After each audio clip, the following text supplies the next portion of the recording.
Hi guys! Kamusta? Ako nga pala si Mels, isang caregiver dito sa Israel. For today's video, ipapasyal ko kayo dito sa Ako, Israel.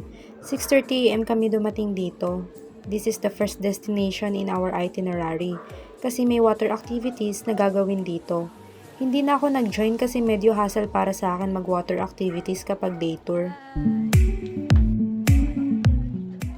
Pangalawang beses ko na nga pala na makapunta dito sa Ako. Last January yung unang punta ko dito.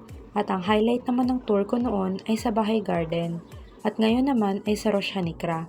Parehong breathtaking view talaga ang dalawang lugar na yun. At kasama ulit itong Ako Port sa itinerary. Kadalasan kapag day off, sumasama talaga ako sa tour. 4:30 AM ang call time, kaya nakakapagod at nakakapuyat. Dahil sa halip na pahinga ko na sana.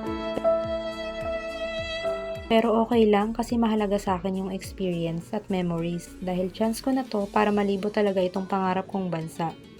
At mura lang din kasi ang mga tour dito, talagang mag-e-enjoy ka pa dahil mga Filipinos kaming magkakasama sa isang bus. Naglalakad na nga pala kami nito papunta ng port. Kung mapapansin ninyo, napakaluma na ng walls dahil Ako or Acre is one of the oldest place in the world. This is one of the few cities here in Israel with a mixed population of Arab and Jewish, but a lot of residents here are Arab. Grabe, napakaluma na ng lugar na to. Mahilig pa naman ako sa mga lumang lungsod, kaya noong nasa Manila pa ako, paborito kong tumambay sa Intramuros.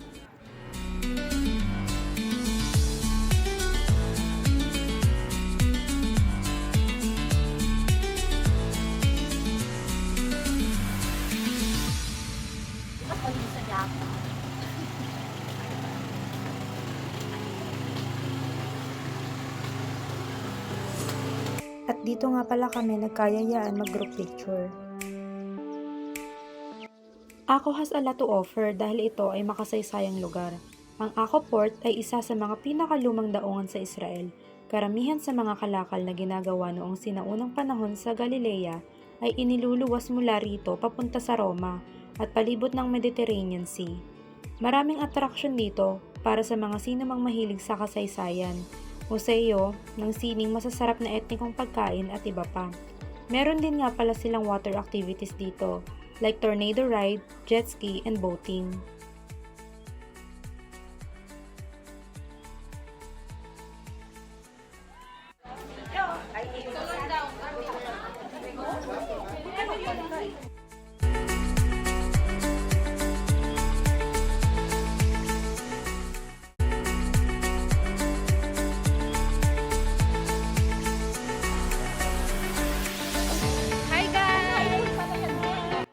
At ngayon nga guys ay tinry kong gamitin itong nabili ko sa Shein na auto-face tracking tripod. Kaya kami naman ay panay kaway dyan sa camera.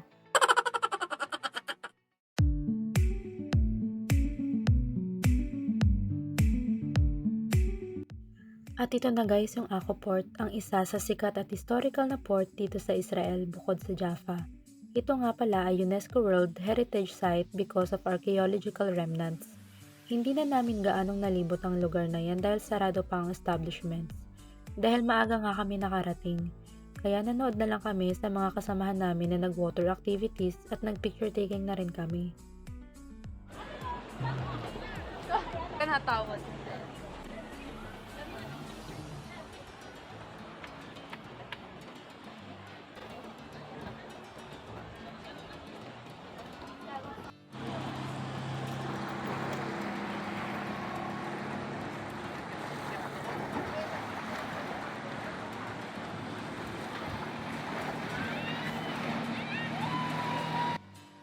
At ayun nga guys, hanggang dito na lang muna. Ang next destination naman namin ito, after dito, ay lychee picking.